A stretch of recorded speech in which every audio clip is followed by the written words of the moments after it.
I paid for the house, drove 6 hours to bless my grandchild, and my own son stood in the doorway and told me to leave like I was dirt on his shoe. That was how the story always began whenever people asked me when things truly broke between me and James. Not slowly, not gently. It snapped in one clean moment right there on the front step, with my hand still wrapped around a small gift bag I never got to give. I remembered the way my car engine went quiet after the long drive, how I sat behind the wheel for a second longer than necessary, steadying myself. I had rehearsed calm in my head the entire road trip. I told myself I wouldn't mention the past. I wouldn't ask why he married Natasha without telling me. I wouldn't question the distance that had grown between us like a wall neither of us named out loud. I just wanted to see my grandchild. That was all that mattered to me then. The house looked the same as always when I walked up. Neat, comfortable, secure. The kind of home people assumed belonged to a happy family. I adjusted my jacket, lifted my chin, and reached for the door. Before my knuckles could touch it, the door swung open. James stepped out fast, filling the doorway with his body. He didn't smile. He didn't say hello. He didn't ask about the drive. His eyes stayed flat, like he had already decided how the conversation would end. "You can't come in," he said. For a moment, my mind refused to process the sentence. I glanced past him into the hallway, expecting to hear a baby crying, expecting someone else to appear and laugh at the misunderstanding. Nothing moved behind him. The silence made the words heavier. "Natasha prefers that only her family can see the baby," he added, like he was explaining a simple house rule. I remember blinking slowly, trying to make sense of how I had become an outsider at a door I technically owned. My voice came out quieter than I liked, but it was steady. "James, is this a joke?" He didn't hesitate. He didn't soften. His jaw tightened and he raised his voice enough for the neighbors' windows to matter. "Leave."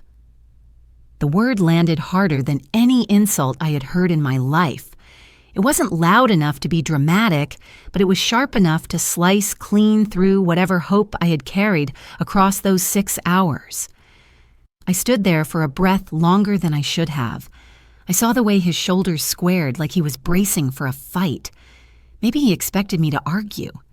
Maybe Natasha was waiting inside for me to lose control so they could call me difficult. I thought about reminding him whose money kept the lights on in that house. I thought about asking him if Natasha's mother had driven 6 hours to stand on that porch. The words rose to my throat and stayed there. I nodded once instead. No shouting, no begging, no tears in front of him. I turned around slowly and walked back to my car. The street felt louder than usual. A dog barking somewhere, a garage door closing down the block. Normal sounds that made the moment feel unreal. I placed the gift bag on the passenger seat and sat there with both hands on the steering wheel, staring straight ahead until my breathing settled enough for me to drive. The road back felt longer than the one I came on. Every mile replayed that single word in my head. Leave, not come back later. Not, we need space. Just leave, like I was a stranger trying to enter someone else's life. By the time I reached home, my body felt heavy with a silence I couldn't explain. I set my keys down, kicked off my shoes, and sat on the edge of my couch without turning on the lights. I didn't cry. I didn't call anyone. I just sat there, replaying the look on my son's face, trying to understand when respect had slipped so far out of his hands. A few hours later, my phone rang from a number I didn't recognize. I almost ignored it. Something told me to answer. The voice on the other end was older, cautious. "Ma'am," he said gently, "are you James's mother? I think you need to know what's been happening at that house. But before I let you know who was on that phone, let me take you back the memory lane. People like to say I became strong after my first husband died, but strength was never the word I used for it. I remembered standing in a quiet kitchen after the funeral, staring at unpaid invoices and half-finished property papers, realizing grief did not pause responsibility, James was still young then, small enough to fall asleep against my shoulder without understanding why the house felt heavier. I didn't have the luxury of breaking down for long. There was a child watching me, learning from how I stood up after loss, learning whether the world ended when a man disappeared from it. My husband and I had started small before he passed. One hairdressing chair, one modest property, and a plan we used to whisper about late at night. After he was gone, those plans sat in my hands like unfinished sentences. I could have sold everything and chosen an easier life. People suggested it, gently at first and then with more insistence when they saw how much work it required. But something inside me refused to let our effort disappear just because he wasn't there to see it grow. I expanded the salon one client at a time, one stylist at a time. I learned how to negotiate leases, how to read contracts without trusting anyone's summary, how to make decisions without waiting for someone else to confirm them. I stopped asking for permission to succeed. Single motherhood was quieter than people imagined. It wasn't dramatic sacrifice every day. It was waking before sunrise, preparing James for school, opening the shop, managing staff, checking accounts, and returning home tired but still present enough to listen to whatever story he wanted to tell. When there were nights I fell asleep on the couch with receipts in my lap, and mornings I woke with determination stitched tightly into my chest. I learned to fix leaking sinks, review tenant agreements, and cut hair while calculating property values in my head. Every dollar I earned felt like proof that my son's future would not depend on anyone else's mercy. James and I became close in a way only two people surviving the same storm could understand. He watched me work without complaining. Sometimes he sat in the corner of the salon doing homework while women told me stories about their lives. He saw me laugh with clients, even on days my heart felt hollow. At home, we created our own rhythm. Dinners at the table, long conversations, small victories celebrated with simple things like ice cream or a movie night. And I told myself I wasn't just raising a boy, I was raising a man who would respect effort because he had witnessed it from the beginning. As the business grew, so did the real estate my first husband and I had started. One property became 2, then 3. I stopped thinking in terms of survival and started thinking in terms of stability. Financial independence crept up on me slowly, like a quiet friend who arrived without announcing itself. Bills stopped feeling like threats. Decisions stopped feeling like risks. For the first time since my husband died, I allowed myself to feel proud without guilt. People around me began to look at me differently. Some admired the independence. Others assumed I had become cold. They didn't see the nights I still sat at the edge of James's bed when he had nightmares, or the way I checked his breathing just to reassure myself he was safe. My strength came from responsibility, not from detachment. I never saw myself as a victim rebuilding her life. I saw myself as a mother, building a future sturdy enough that my son would never have to feel the fear I once carried. Looking back, I understood that those years shaped everything that came later. The success, the expectations, the blind spots I didn't recognize at the time. I built a world that ran smoothly because I made sure it did.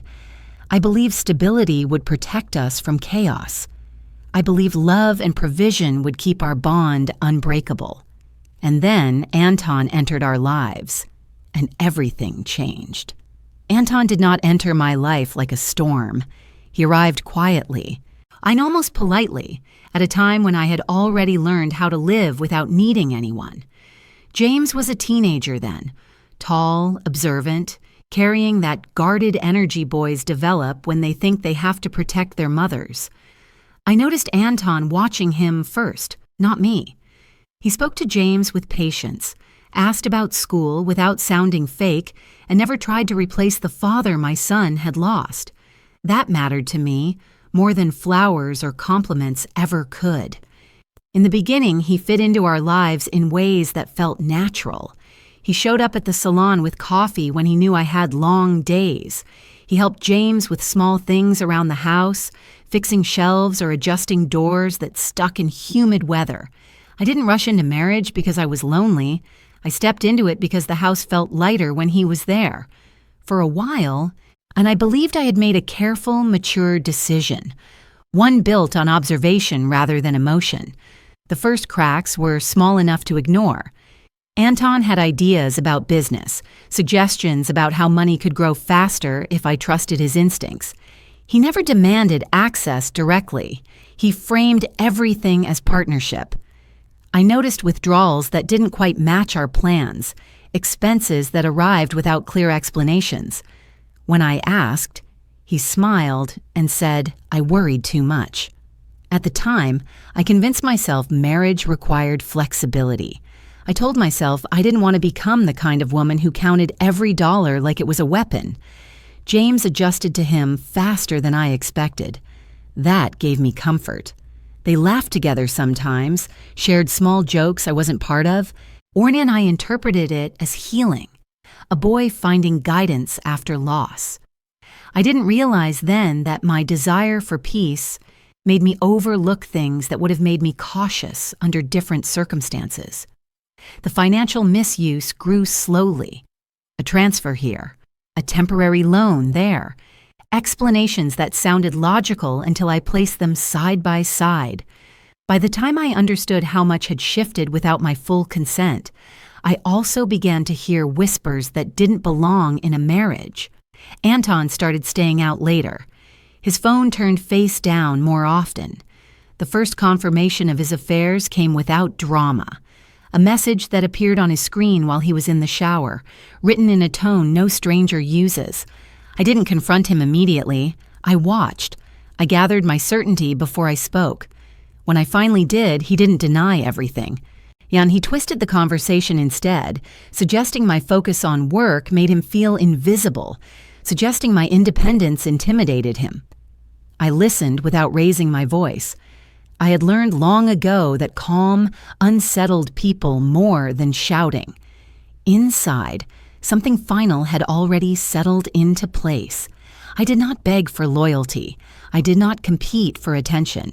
I simply decided I would not carry another man's chaos inside a life I had fought too hard to stabilize. The divorce came after 5 years, quiet, firm, without spectacle. I removed him from my accounts, from my home, and from the daily rhythm James and I had built. I expected anger from my son, but James surprised me by accepting the separation without argument. Maybe he had seen more than he ever admitted. Maybe he understood that stability mattered more than pretending. After Anton left, I made a promise to myself that I never spoke aloud to anyone else. I would not remarry. I would not invite another man into the center of the life I had rebuilt. I told myself I had learned enough about compromise to know when it became self-betrayal. My world returned to its old shape, business, home, and the quiet bond between a mother and her son. I thought leaving Anton closed that chapter forever. I was wrong. After Anton left, the house returned to its familiar rhythm, quiet mornings, steady work days, and evenings that belonged only to me and James.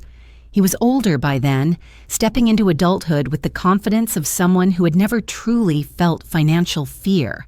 I told myself that was a good thing. I had worked hard so my son would never have to start from survival the way I did. At the time, it felt like love. Later, I understood it had also been permission. James always had access to my cards. It didn't start as indulgence, it started as convenience. I traveled often between the salon and the properties we managed, and he would run errands for me. Groceries, small repairs, quick pickups I didn't have time for. Giving him access felt practical. It was easier than transferring money constantly. I trusted him the way mothers trust sons who have never given them a reason to doubt their character. As he grew older, the errands stopped, but the access remained. I noticed he didn't rush to find a job after school ended. At first, I believed he just needed time to figure himself out. Some young people drift before they settle, and I told myself patience was part of good parenting. No, I invited him to work at the salon more than once, not as an employee who needed to answer to me, but as someone who could learn management, understand how the business functioned, maybe even take ownership one day. He always refused with a smile that sounded polite, but final. He said he didn't want to mix family with work. I respected that boundary, even though a small voice inside me wondered if it was just an excuse to avoid responsibility. Bills continued to get paid. The house he lived in stayed comfortable because I owned it. Weekly funds appeared on the card without him asking. I convinced myself he would eventually step forward on his own. Every time I considered tightening the support, I remembered how hard his childhood had been after his father died, and guilt softened my resolve. And I didn't want him to feel abandoned by me the way life had abandoned him once before. Gradually, I noticed changes in his tone when we talked about money. Gratitude became expectation. Requests sounded less like favors and more like reminders of something he believed he deserved. I ignored the feeling at first because it hurt to admit that my generosity might have shaped his behavior in ways I never intended.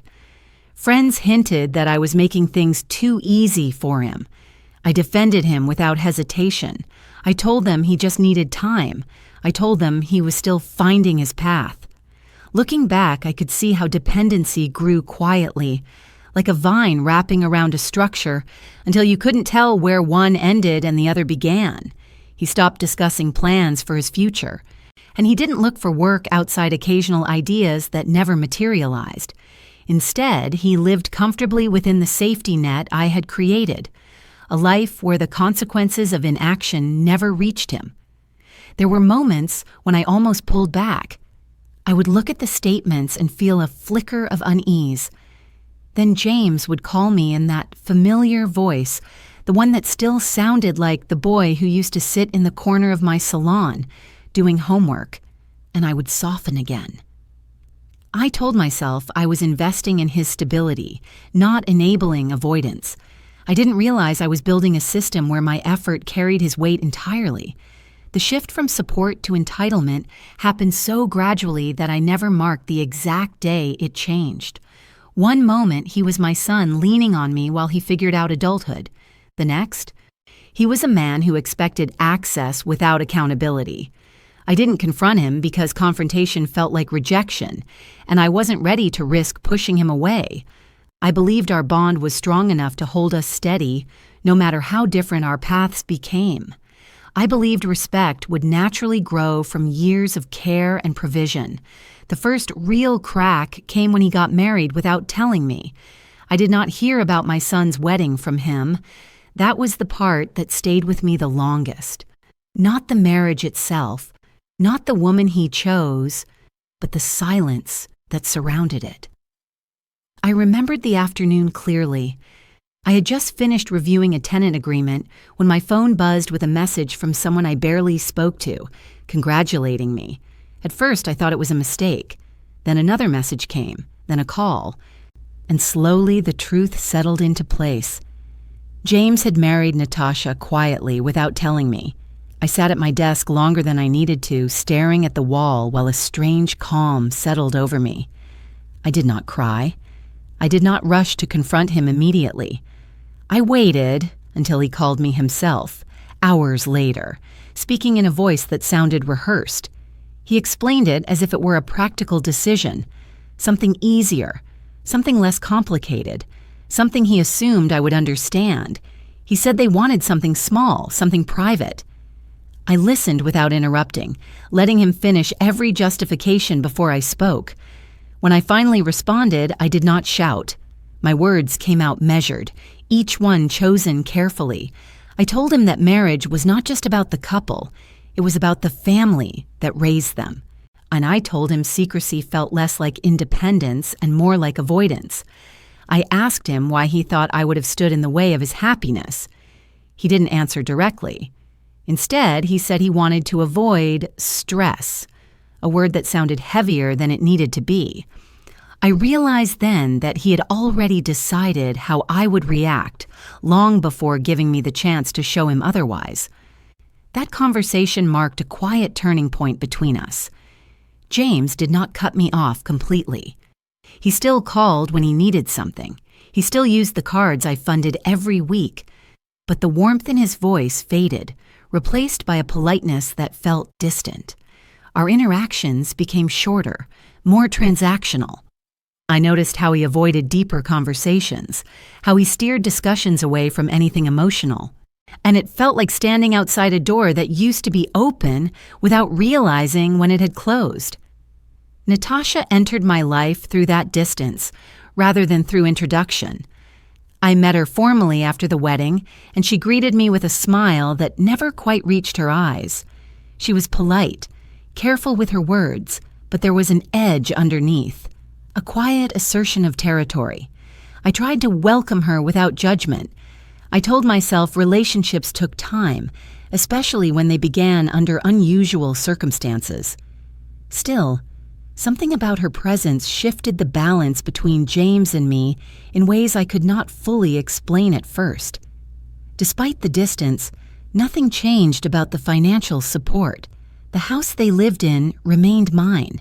The weekly funds continued. When I reviewed statements, I noticed expenses increasing, new furniture, new upgrades. But I said nothing. I believed stepping back emotionally might create space for healing. I thought patience would eventually restore what secrecy had damaged. What hurt most was not that my son had built a life without my involvement. It was that he seemed comfortable accepting everything I provided while keeping me at the edge of his world. I told myself that marriage brought adjustment, that couples sometimes needed boundaries.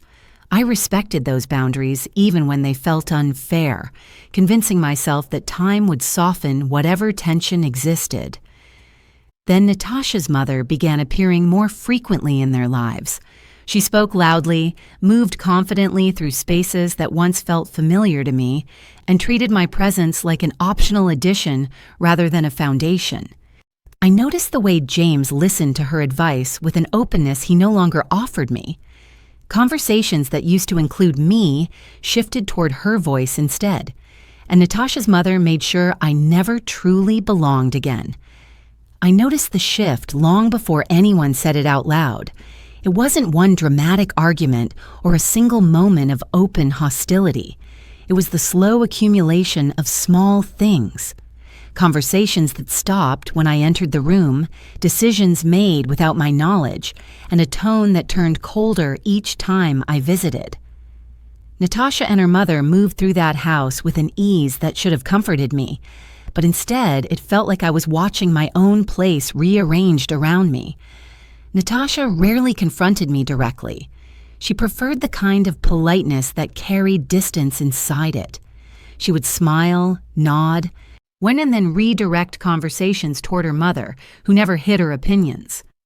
Her mother spoke as if she had always been the central voice in James's life, offering advice loudly enough that it reached me even when I pretended not to listen. Sometimes she framed her comments as concern for her daughter, but the message beneath them was clear. My presence was optional, my authority outdated. James rarely challenged it.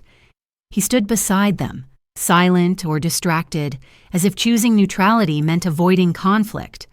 I watched him absorb their perspective little by little, and each time he agreed with something they said, a quiet space opened between us. I told myself marriage changed people, that alliances shifted naturally. Still, there were moments when the imbalance felt unmistakable.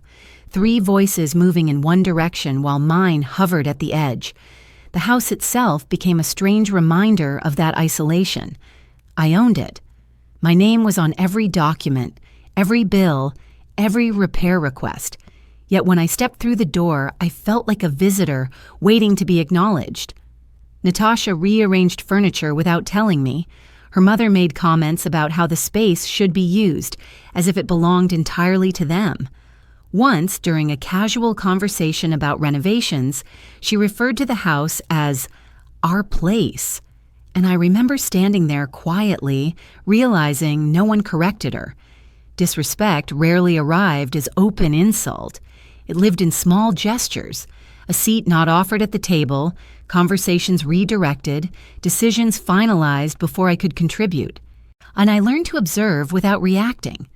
Arguing would have given them a reason to label me difficult, and I refused to become the story they told about me. Instead, I chose silence. I convinced myself that maintaining peace mattered more than defending every slight. There were evenings when I drove home after visiting them and sat in my car longer than necessary, trying to understand when warmth had turned into tension. I questioned my own expectations. Maybe I held on too tightly to the past. Maybe I expected gratitude where independence should have existed. Those thoughts helped me justify staying calm, even when something inside me wanted to push back. Despite everything, I continued supporting them financially. The weekly funds never stopped. Repairs were handled without hesitation. And I told myself generosity did not need recognition to remain genuine. I believed patience could still rebuild what distance had strained. Then one afternoon, a business partner mentioned casually that Natasha had given birth. The news reached me through someone else, not through my son. For a brief moment, disappointment flickered, but it was quickly replaced by hope. A baby had a way of softening even the hardest dynamics. I imagined tiny hands bringing laughter back into a house that felt divided. I imagined James remembering where he came from, remembering the woman who had built the foundation under his life. When I heard about the baby, I thought everything would change. I did not hear about my grandchild from my son. That was the first thing that unsettled me, though I tried not to let it take root. When a business partner mentioned it casually during a conversation about property updates, the way people talk about good news they assume you already know. He told me Natasha had given birth, that the house had been busy all week, that neighbors had seen visitors coming and going. I remember smiling politely while something inside me tightened. When the call ended, I sat in my office longer than necessary, staring at my phone, waiting for James to reach out. He didn't. By evening, I made a decision that felt natural to me at the time. I would go see my grandchild anyway. I told myself this was not about pride or old tension. It was about welcoming new life into the family. I walked through a small boutique and picked out simple things. Soft blankets, baby clothes in calm colors, nothing excessive or showy. And I avoided anything that could be misinterpreted as pressure. I wanted my presence to feel gentle, not overwhelming. Packing the car felt strangely emotional. I folded the gift bag carefully, placed it on the passenger seat, and checked the address, even though I knew the way by heart. Before leaving, I stood in my living room for a moment, breathing in the quiet of a house that had once been filled with a child's laughter. I wondered if this visit might reopen something that had slowly closed between me and James. The thought made me hopeful in a way I had not allowed myself to feel for a long time. The drive stretched ahead of me, 6 steady hours of road and reflection. At first, I focused on practical things. Traffic patterns, fuel stops, the rhythm of the highway. But as the miles passed, my mind drifted toward memories of James as a boy. I remembered the way he used to lean against my shoulder during long car rides, asking questions about everything he saw outside the window. I wondered if holding his child would remind him of those moments, if the presence of a baby would soften whatever distance had grown between us. There were stretches of silence where I imagined conversations that had not happened yet. I pictured James opening the door with a tired smile, introducing me to the baby with pride rather than hesitation. I imagined Natasha standing beside him, calmer now that motherhood had shifted her focus. In my mind, the house felt warmer, the tension dissolved by something small and fragile enough to remind everyone of what truly mattered. The road itself felt almost symbolic, long, quiet, giving me time to leave old frustrations behind. I promised myself I would not bring up past disagreements. I would not mention the wedding I had missed or the coldness that had followed. I would simply arrive, offer love, and allow the moment to unfold naturally. That hope stayed with me even when the sky began to darken and fatigue settled into my shoulders. When I finally turned into their neighborhood, I felt a mix of nervousness and anticipation. I parked outside the house and watched the front door for a moment, steadying my breathing. The gift bag rested beside me, small but meaningful. I adjusted my jacket, checked my reflection in the rearview mirror, and reminded myself that this visit could be the beginning of something better. Looking back, I understood how much hope I carried during those miles. I believed reconciliation was waiting at the end of that drive. I believed a grandchild could rebuild what years of distance had worn down. I believed my son would see me differently once he held his own child in his arms. I didn't know that was the last hopeful drive I would ever make as a mother. I had just settled into the quiet of my living room when the call came through. The house felt heavier than usual that evening, the kind of silence that sits on your chest instead of around you. I remembered staring at my phone for a few seconds before answering because the number wasn't familiar. Normally, I would have let it ring out. Something about the day had already unsettled me enough that I pressed accept. The voice on the other end sounded older, careful with every word, and he introduced himself as a neighbor who lived a few houses away from James. I didn't recognize the name, but his tone carried the kind of hesitation people use when they're about to share something uncomfortable. He asked if I was James's mother, and when I confirmed, he paused long enough for me to feel the weight of whatever he was deciding to say. He told me he had seen me earlier that day, standing outside the house, and that he didn't think I deserved to be treated the way I was. I didn't respond immediately. I let him continue because there was something in his voice that sounded less like gossip and more like concern. He explained that he had watched the house for months, not intentionally at first, just as part of his routine while sitting on his porch. Over time, he noticed patterns that didn't feel right to him. He described a man who visited often, not a delivery worker, not a family friend he recognized, but someone who arrived when James wasn't around. According to him, the visits happened regularly, sometimes late in the afternoon, sometimes early evening, always at times when the driveway was empty except for Natasha's car. He spoke slowly, choosing his words carefully, as if he didn't want to accuse anyone outright. I listened without interrupting, trying to separate curiosity from discomfort. At first, I told myself it might be nothing. People have friends, relatives, coworkers who stop by unexpectedly. But the way he explained the timing caught my attention. He said the man never appeared when James was home. He mentioned how quickly the door would open, how comfortable the visitor seemed walking into the house. His observations weren't dramatic. They were specific enough to make me pause. Then his tone shifted slightly. He said he hesitated to call because he didn't want to interfere in someone else's family matters. But after seeing me turned away at the door, he felt compelled to speak. He admitted he didn't know the full story, yet something about the situation felt wrong to him, especially now that a baby had arrived. I sat quietly, absorbing the information.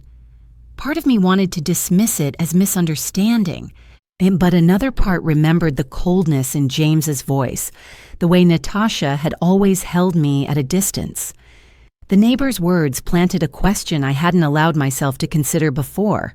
He didn't accuse directly, but he said the pattern of visits made him wonder if everything inside that house was as it appeared from the outside. When he finally spoke about the baby, his voice lowered. He said he had no proof, only observation, but he felt there might be more to the situation than James realized. He repeated that he could be wrong. Still, the thought lingered in the air between us, a possibility that made my stomach tighten. I thanked him for telling me, even though I wasn't sure what to do with the information yet. After the call ended, I sat there holding my phone, replaying every detail he had shared. I thought about the way James had blocked the doorway, the urgency in his voice when he told me to leave, and how determined he seemed to keep me away from the baby. Then the neighbor called back briefly, as if he had debated whether to say one more thing. His voice sounded heavier this time, less cautious. "And there's something else," he said quietly. I recognized the man after a while. I felt my breath slow as I waited for him to continue, and then he said a name I hadn't heard in years. Anton.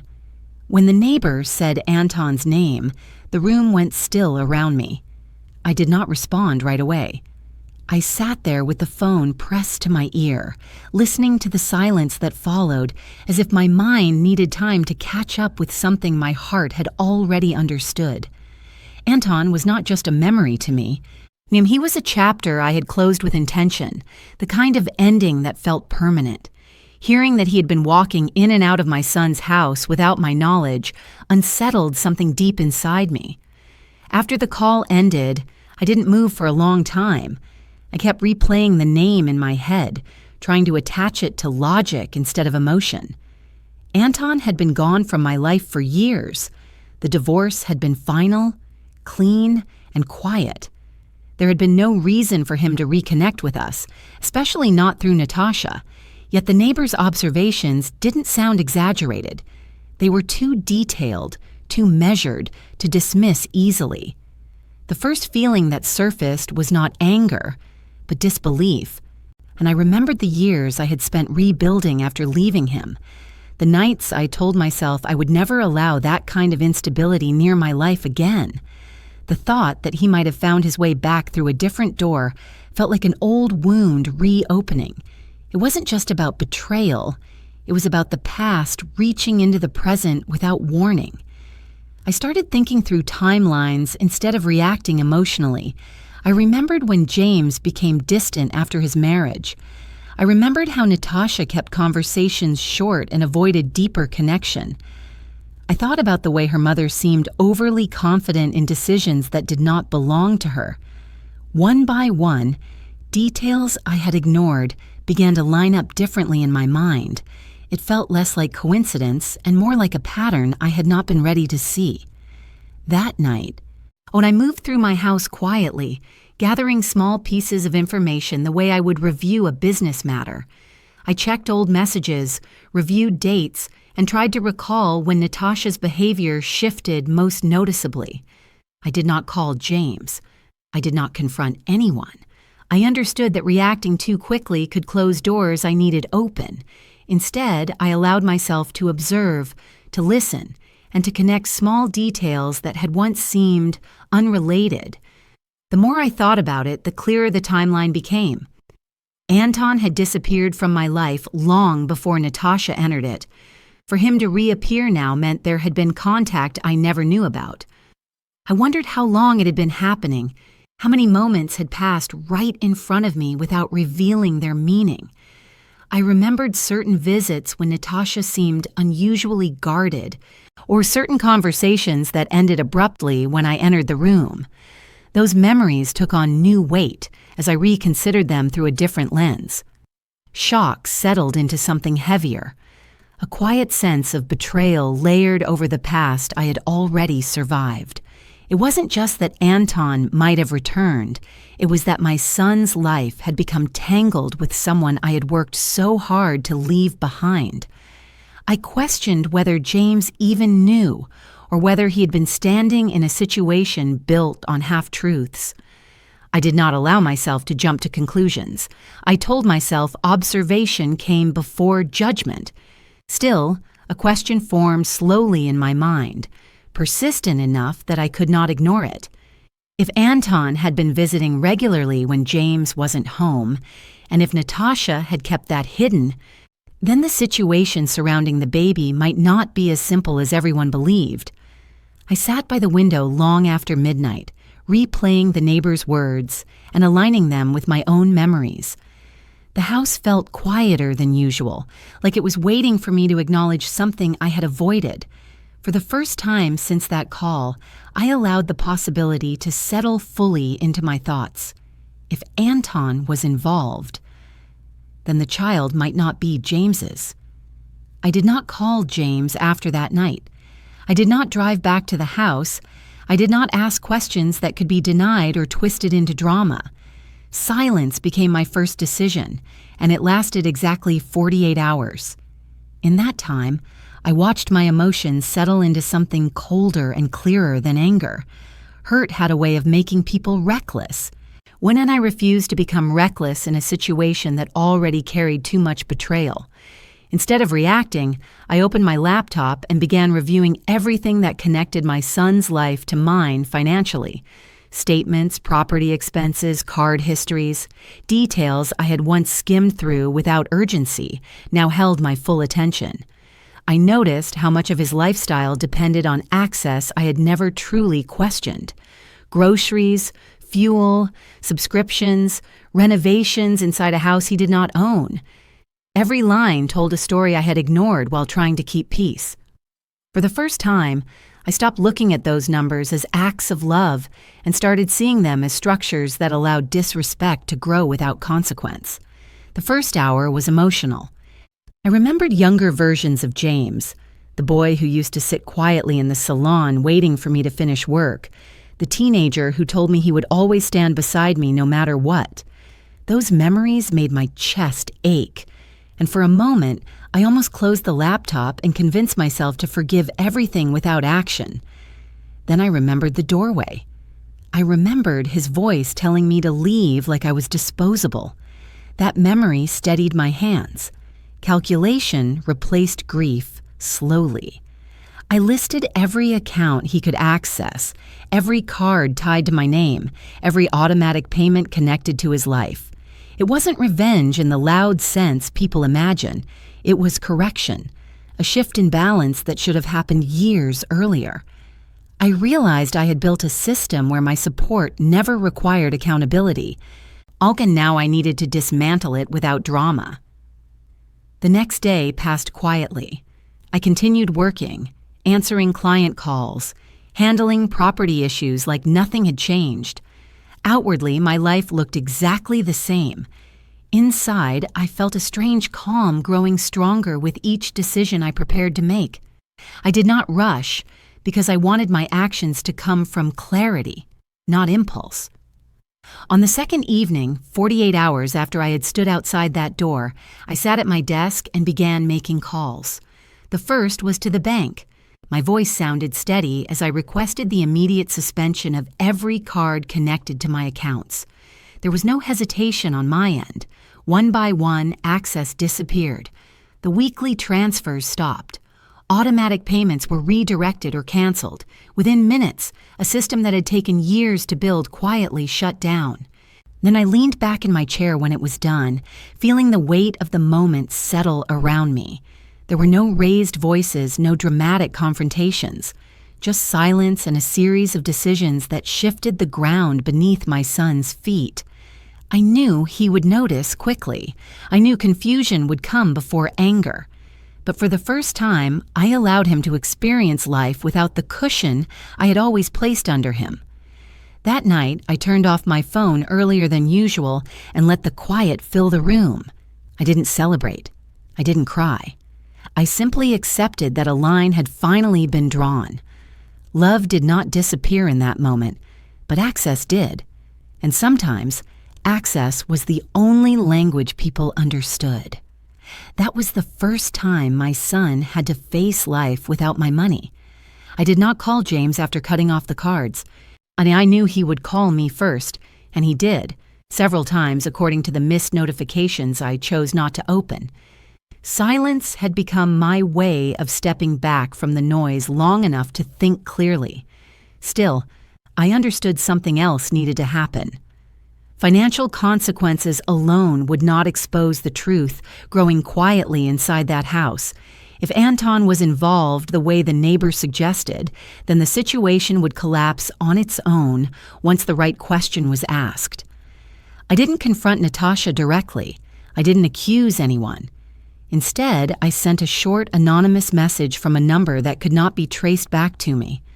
The words were simple and direct, written without emotion.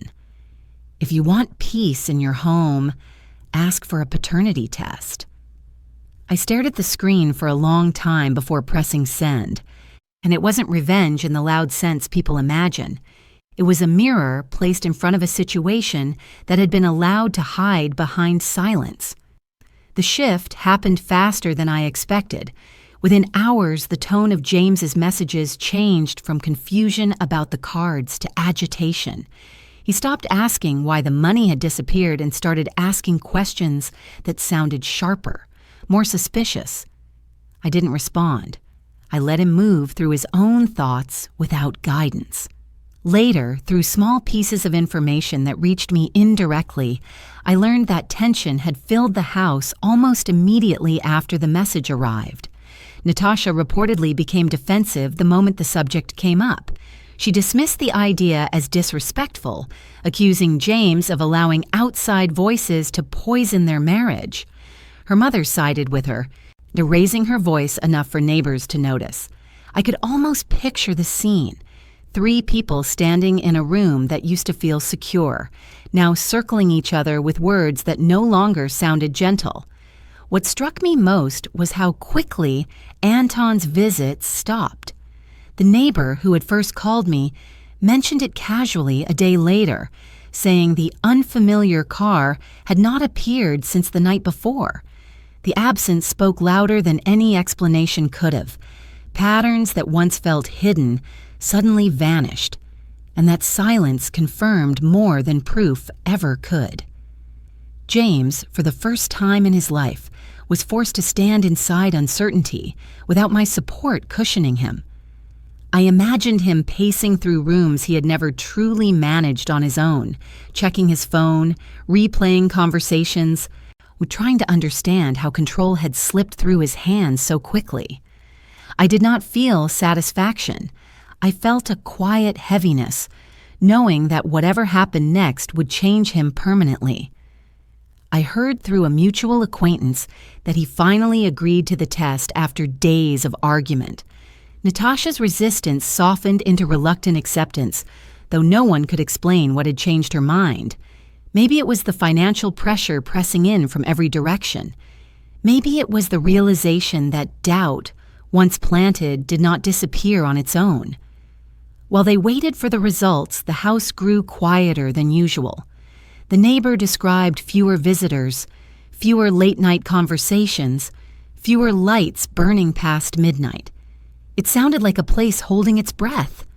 I went about my days normally, working, managing properties, answering clients. But my thoughts returned to that door, to the word leave, and to the possibility that everything inside that house was already unraveling without my presence. I did not chase updates. I did not ask anyone to keep me informed. I trusted that truth had its own timing, and when it arrived, it would not need my voice to be heard. The results arrived, and silence fell inside that house. I did not hear the result directly from James. By then, silence had settled between us like a closed door neither of us knew how to open. The truth reached me through the same quiet channels that had carried every other piece of this story. Fragments of conversations, careful updates from people who had watched the house long enough to feel invested in its outcome.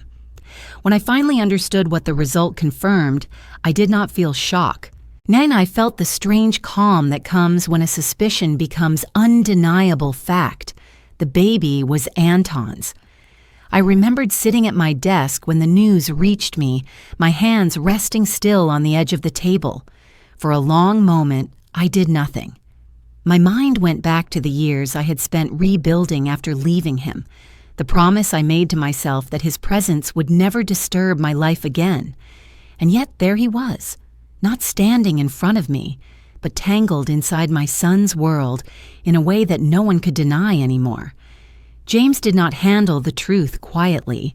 I heard that the moment he read the results, something inside him broke open. He had defended Natasha through weeks of tension, argued against anyone who suggested doubt, convinced himself that loyalty meant silence.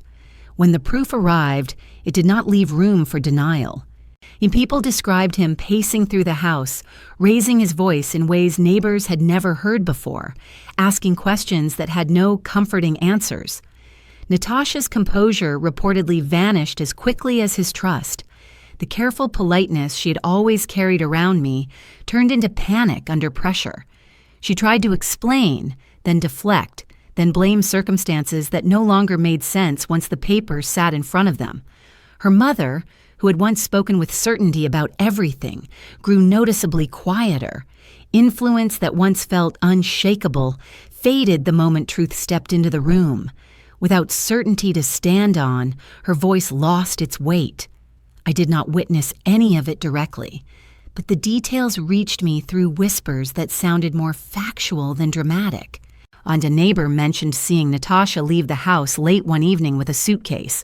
Another person told me Anton's car had not returned since the results came back. The house that once felt crowded with opinions suddenly became still. What struck me most was not the betrayal itself, but the way humiliation unfolded quietly. There were no loud public scenes, no dramatic confrontations in front of strangers. Instead, the reality spread slowly. A look exchanged at a grocery store, a conversation cut short when someone new entered the room, the subtle awareness that people knew what had happened without anyone announcing it. Reputation shifted in silence. I thought about James often during those days, not with anger, but with a heavy understanding. He had stood at that doorway believing he was protecting his family. Well, he had chosen sides without knowing the full truth. Now he stood in a house that felt different, stripped of certainty, stripped of the comfort my support once provided. The financial silence I had created only sharpened the reality he faced. There was no satisfaction in hearing about his collapse, only a quiet recognition that life had finally forced him to see what years of protection had hidden. Without Natasha beside him, without access to my resources, and without the illusion of control he had carried for so long, he was standing alone for the first time in his adult life. For the first time in his life, James had nothing. No wife, no money, no direction. The divorce did not arrive as a dramatic announcement. It came quietly, through paperwork filed without celebration or explanation. Yeah, like a door closing at the end of a long hallway.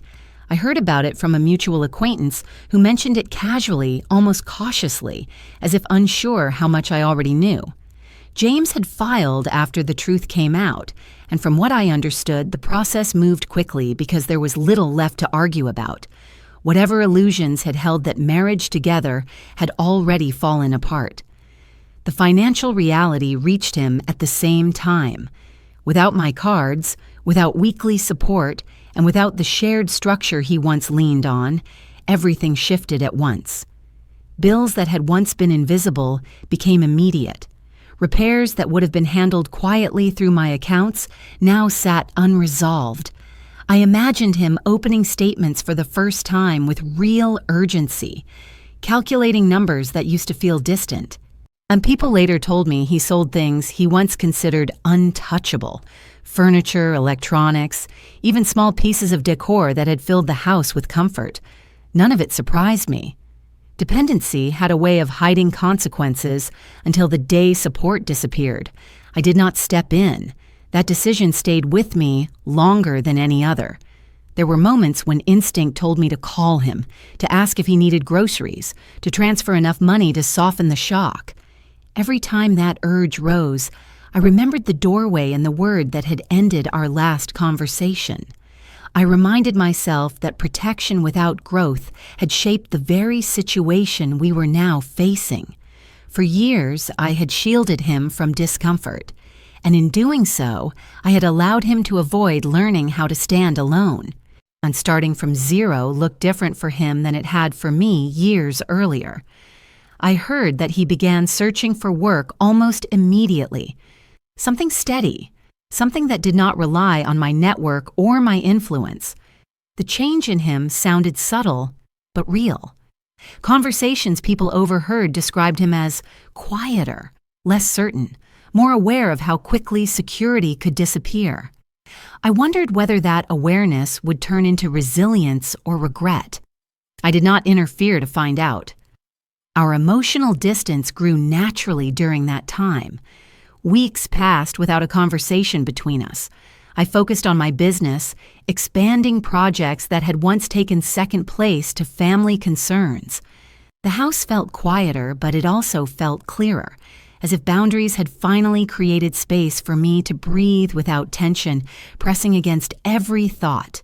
In some evenings, I caught myself reaching for my phone out of habit, ready to check if he had eaten or slept, then stopping when I realized that responsibility no longer belonged to me. I did not hate my son. That was something people assumed when they heard how firmly I stepped back. The truth was simpler. I loved him enough to allow him to face consequences without interference. Growth rarely happened inside comfort, and I had given him comfort long enough to see where it led. One afternoon, my phone lit up with his name again. The screen stayed bright longer than usual, the sound echoing through the room. I stared at it without moving, my mind filled with memories of younger days, when he would call just to tell me about something small and ordinary. This call felt different. It carried weight I could almost hear through the silence. Oh, he called me. But I didn't answer. I spent a long time sitting with my own decisions before I ever spoke about them out loud. People like to believe that cutting someone off happens in one moment of anger. But my choice did not grow from anger. It came from years of small allowances I had disguised as love. I remembered every time I ignored a warning sign, every time I told myself that helping James meant protecting him. When I look back honestly, I saw how often my support had filled spaces where responsibility should have lived. There were nights when I walked through my house slowly, touching the back of a chair or the edge of a table, remembering how hard I had worked to build stability. I thought about the hours spent growing my business, the risks I took when no one else stood beside me, and how easily I handed the results of that effort to someone who never learned what it cost. That realization did not make me bitter. It made me clear I had not just supported my son, I had unintentionally funded behavior that slowly erased respect. I asked myself difficult questions during those days. Had I confused generosity with obligation? Had I mistaken silence for peace? The answers were not comfortable, but they were honest. I realized that every time I softened a consequence, I pushed growth further away from him. And every time he dismissed me, I stayed quiet because I feared losing him completely. Somewhere along the way, love had turned into permission, and permission had turned into entitlement. Cutting him off was not an act of rejection. It was the first time I separated love from access. And I still cared about whether he ate, whether he slept, whether he found work that gave him purpose. But I stopped believing that caring required constant financial support. I understood that boundaries were not punishments. They were structures that allowed relationships to breathe without resentment. Friends asked me quietly why I did not reach out after everything collapsed in his life. Some assumed I was waiting for an apology. Others believed I wanted him to suffer long enough to learn a lesson. The truth was less dramatic. I needed him to stand without me long enough to discover who he was beyond my protection. I could not teach that through lectures or reminders. He had to feel it through experience. During that year, I focused on rebuilding parts of myself that had faded while I tried to keep peace in his world. No, I traveled more for business, reconnected with old clients, and allowed my days to move without constant worry about someone else's choices. The distance between us became quieter, less heavy. It no longer felt like punishment. It felt like space. Space for him to grow and for me to remember who I was outside the role of rescuer. One evening, while reviewing accounts, a simple thought settled into my mind with unexpected clarity. I had spent years paying for comfort that came with disrespect attached to it. I had funded the very environment where my voice became small. Accepting that truth did not make me angry, it made me free. I understood that stepping back was not abandonment, it was correction. Time passed in a way that felt steady rather than painful. I stopped waiting for calls that never came, and I stopped rehearsing conversations that might have fixed everything sooner. Instead, I allowed life to unfold without forcing reconciliation before it was ready. Exactly 1 year after that quiet decision, I heard a knock at my door. It was not loud or urgent, just steady, patient. A year later, he knocked on my door, not as a son asking for money, but as a man asking for a chance. The story people expected to hear ended with revenge or celebration. Mine didn't. It settled into quiet consequences that unfolded slowly after the noise faded. Natasha's life did not collapse overnight. It thinned out piece by piece. I heard that she moved out of the house within weeks of the divorce being finalized, staying briefly with her mother before finding a smaller place on the other side of town. The confidence she once carried around me softened into something more guarded.